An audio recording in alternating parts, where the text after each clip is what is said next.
नमस्कार दोस्तों, स्वागत है आप सभी का एक बार फिर से। जी हां, आपको बता दें कि लॉकडाउन से जुड़ी हुई कुछ बेहद और अहम खबरें निकल कर आ रही हैं। जानेंगे एक एक करके विस्तार से, लेकिन इससे पहले अगर आप भी चाहते हैं कि पूरी दुनिया में फैले महामारी और साथ ही साथ आपकी परेशानी भी जल्द से जल्द खत्म हो, तो इस वीडियो को अंत तक जरूर देखिएगा। और अगर आपने अभी तक इस चैनल को सब्सक्राइब नहीं किया है तो सब्सक्राइब जरूर कर लें और वीडियो को लाइक और शेयर भी जरूर कर दें। दोस्तों, खबरों का सिलसिला शुरू करने से पहले आपको बता दें कि महामारी का कहर दिन ब दिन बढ़ने के कारण सरकार की तरफ से कुछ कड़े कानून और कुछ रियायतें दी गई हैं, जिन्हें जानना आपके लिए बेहद जरूरी है। इसलिए आपसे अनुरोध है कि खबरों में अंत तक जरूर बने रहिएगा। तो खबरों का सिलसिला शुरू करते हुए बढ़ते हैं पहली बड़ी खबर की ओर।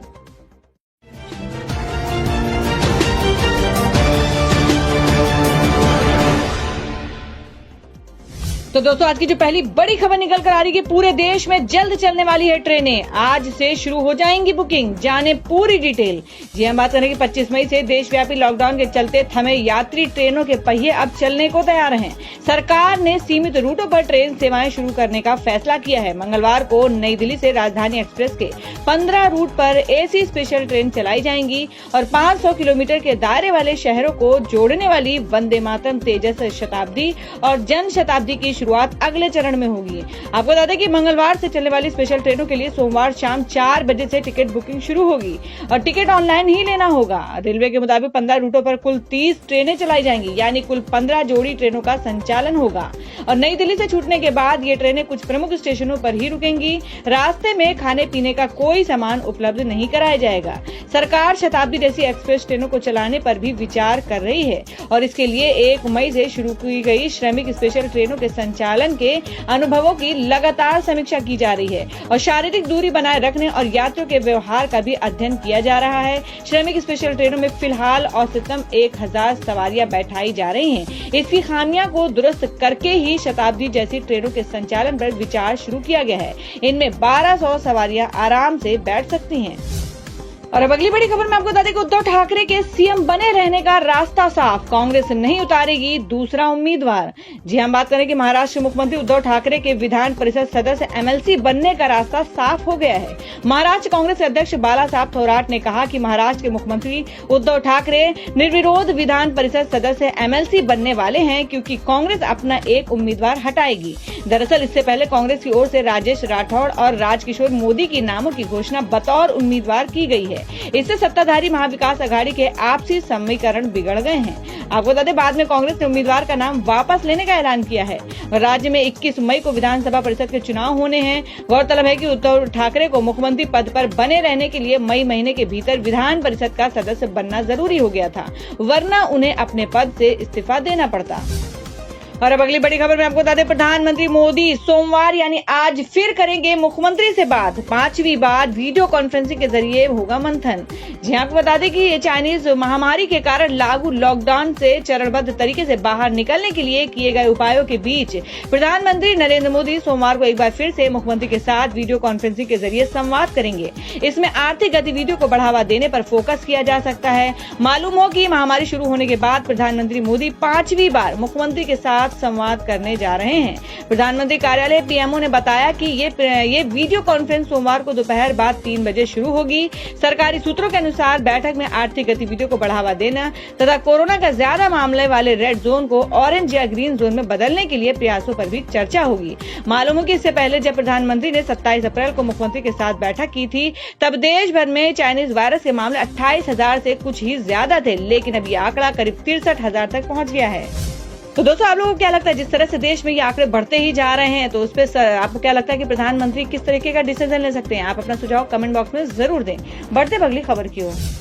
और अब अगली खबर में आपको बता दें, प्रवासियों का किराया मुख्यमंत्री कोष से देगी महाराष्ट्र सरकार।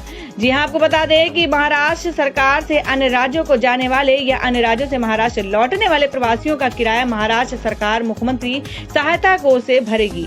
और ये महत्वपूर्ण घोषणा रविवार देर शाम राज्य सरकार की ओर से की गई है। और माना जा रहा है कि उद्धव सरकार ने ये फैसला मुंबई महानगर से गाँव जाने वाले प्रवासियों का रेला देखने के बाद किया है। प्रवासियों में अपने गाँव जाने की बेचैनी शनिवार से प्रवासी विशेष ट्रेनों में तेजी आने के बावजूद देखी जा रही है। प्रवासियों व्यक्तियों से बात करने पर पता चलता है कि अब उन्हें भूख के साथ साथ मुंबई में चाइनीज वायरस से जान जाने का भय भी सताने लगा है। इसलिए वे ट्रेन का इंतजार करने के बजाय पैदल या किसी अन्य साधन से उत्तर प्रदेश और बिहार की ओर रवाना होने लगे हैं। लाखों की संख्या में निकल चुके ऐसे प्रवासियों के रेले मुंबई गुजरात व मुंबई नासिक हाईवे पर देखे जा सकते हैं। शनिवार को मुंबई और ठाणे से 4 श्रमिक विशेष ट्रेनें रवाना हुई थी। रविवार को अब तक महाराष्ट्र में 9 ट्रेनें रवाना हो चुकी हैं। इसके अलावा रविवार को रेल विभाग देश भर में चुनिंदा मार्गों पर 15 जोड़े ट्रेनें चलाने की घोषणा कर चुका है। इसके बावजूद प्रवासियों के मन में ट्रेनों से गांव पहुंचने का भरोसा कायम नहीं हो पा रहा है, क्योंकि मुंबई, ठाणे, सूरत व अहमदाबाद जैसे श्रमिक बहुल स्थानों पर प्रवासियों का डाटा इकट्ठा करने की व्यवस्था ही पारदर्शी नहीं हो पा रही है।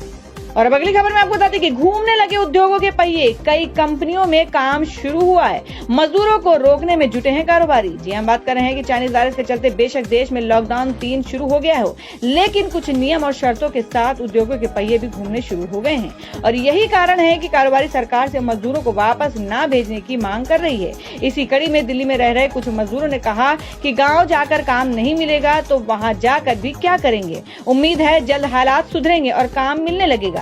दिल्ली के औद्योगिक क्षेत्र में आज से कई जगहों पर काम शुरू होगा। इससे उम्मीद जगह है और यहाँ रह रहे मजदूरों को काम मिलने लगा है और आर्थिक व्यवस्था पटरी पर लौटने लगी है। वहीं रैन बसेरे में रह रहे तमाम लोगों ने कहा कि गांव जाकर क्या करेंगे, वहाँ रोजगार तो मिलेगा नहीं, जबकि यहाँ खाना और रहने की जगह दोनों है। हमें उम्मीद है कि जल्द हालात सुधरेंगे और काम मिल जाएगा। तो दोस्तों, खबरों में आगे बढ़ने से पहले जान लेते हैं आज के माइंड क्विज के सवाल को। आज का सवाल है, आपको बताना है कि उत्तर प्रदेश के राज्यपाल का क्या नाम है।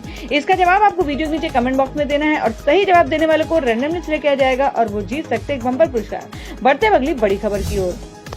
और अब अगली बड़ी खबर में आपको बता दें कि भारत को मिली बड़ी सफलता, बनाई पहली स्वदेशी कोविड-19 एंटीबॉडी टेस्टिंग किट। जी हम बात कर रहे हैं कि ये चाइनीज वायरस संक्रमण को रोकने में टेस्टिंग की एक बड़ी भूमिका है और ऐसे में भारत के तमाम वैज्ञानिक और संस्थान इस वायरस की टेस्टिंग किट बनाने की लगातार कोशिश में जुटे थे और इस कड़ी में भारतीय वैज्ञानिकों को आज बड़ी सफलता हाथ लगी है। National institute of virology Pune ने सफलतापूर्वक देश की पहली टेस्टिंग किट को तैयार कर लिया है और इस बात की जानकारी केंद्रीय स्वास्थ्य मंत्री डॉक्टर हर्षवर्धन ने दी है। उन्होंने बताया कि कोविड-19 की एंटीबॉडी को टेस्ट करने में यह किट अहम भूमिका निभाएगी और इस किट के जरिए लोगों का बड़ी संख्या में टेस्ट किया जा सकता है। और ELISA kit rapid antibody kit की ही तरह है, जो कि खून में एंटीबॉडी की जांच करती है, जिसमें पता चलता है कि कोई व्यक्ति चाइनीज वायरस से संक्रमित है या नहीं। और अब बता दें आपको कि वंदे मातरम का मिशन, यूनाइटेड किंगडम से मुंबई वापस आए 326 भारतीय। अब तक 1373 लोगों को किया गया एयरलिफ्ट। जी हम बात कर रहे हैं कि चाइनीज वायरस का कहर पूरी दुनिया में जारी है और चाइनीज वायरस से बचने के लिए सभी देशों ने अपनी सीमाएं सील कर दी हैं, जिस वजह से लाखों भारतीय दूसरे देशों में फंस गए हैं, जिन्हें निकालने के लिए भारत सरकार ने वंदे मातरम मिशन लॉन्च किया है। और इस मिशन के तहत 9 दिनों के अंदर 12 देशों में फंसे 14,000 भारतीयों को एयरलिफ्ट किया जाएगा। शनिवार को 326 भारतीय नागरिकों को यूनाइटेड किंगडम से वापस लाया गया है। भारतीय नौसेना के 3 जहाज भी इस ऑपरेशन में लगे हैं। वहीं विदेश मंत्रालय के मुताबिक 326 भारतीयों को लेकर एयर इंडिया के विशेष विमान ने शनिवार को मुंबई में लैंड किया और लैंड करने के बाद सभी के स्वास्थ्य की जांच की गई है। और अब बता दें कि चाइनीज वायरस का मरीज पाए जाने के बाद मुंबई स्थित टी सीरीज की बिल्डिंग सील। जी आपको बता दें कि दुनिया के सबसे बड़े म्यूजिक लेबल में से एक और बॉलीवुड में बड़ी बड़ी फिल्मों के निर्माण से लेकर बड़े पैमाने पर सिंगल वीडियो बनाने वाली कंपनी टी सीरीज के मुंबई स्थित दफ्तर को महानगर पालिका बीएमसी ने सील कर दिया है। और शनिवार को टी सीरीज की इमारत में रहने वाले ग्राउंड स्टाफ में से एक शख्स को चाइनीज वायरस का पॉजिटिव निकला और उसके बाद टी सीरीज के अंधेरी स्थित इमारत को सील करके उन पर कार्रवाई बीएमसी की ओर से की गई है।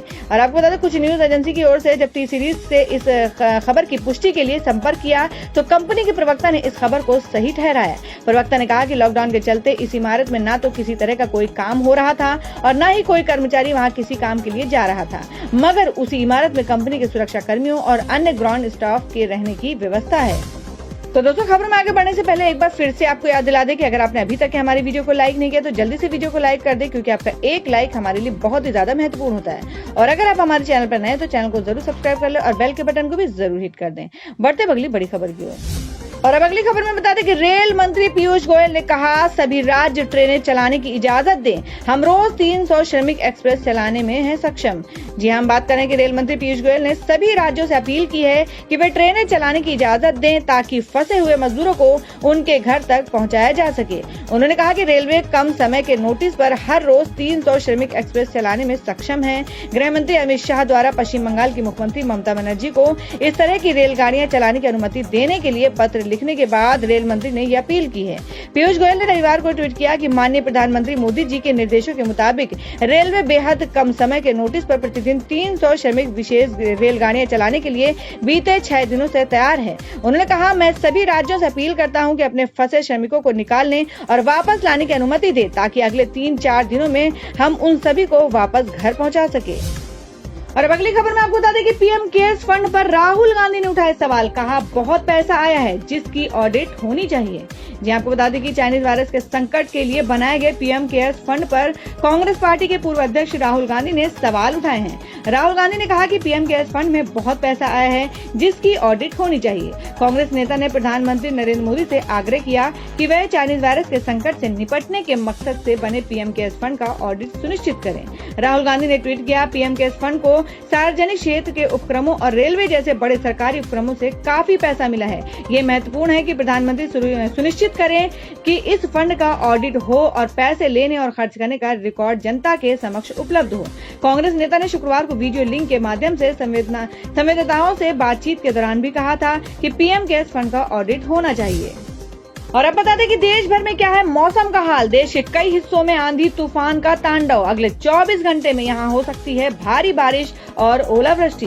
जी आपको बता दें कि पूरा देश इस वक्त चाइनीज वायरस के संकट से जूझ रहा है, तो वहीं देश के कई राज्यों में हो रही बेमौसम बरसात ने किसानों को बुरी तरह से परेशान कर दिया है। रविवार को दिल्ली एनसीआर समेत देश के कई राज्यों में आंधी तूफान आया और कहीं कहीं तो बिजली गिरने की भी घटनाएं हुई। तो वहीं स्काईमेट वेदर के मुताबिक अगले 24 घंटे के दौरान देश के कई हिस्सों में आंधी तूफान आने की आशंका है। वेबसाइट के मुताबिक केरल और दक्षिणी आंतरिक कर्नाटक में हल्की से मध्यम बारिश के साथ 1-2 स्थानों पर भारी वर्षा के आसार हैं। स्काईमेट ने कहा है कि असम, मेघालय, अरुणाचल प्रदेश, नागालैंड, जम्मू कश्मीर, लद्दाख, हिमाचल प्रदेश, उत्तराखंड, गिलगित बल्टिस्तान, मुजफ्फराबाद, पंजाब, हरियाणा, उत्तरी राजस्थान, दिल्ली, पश्चिम उत्तर प्रदेश, मध्य के कुछ हिस्सों में विदर्भ में धूल भरी आंधी और गरज के साथ हल्की बारिश संभव है।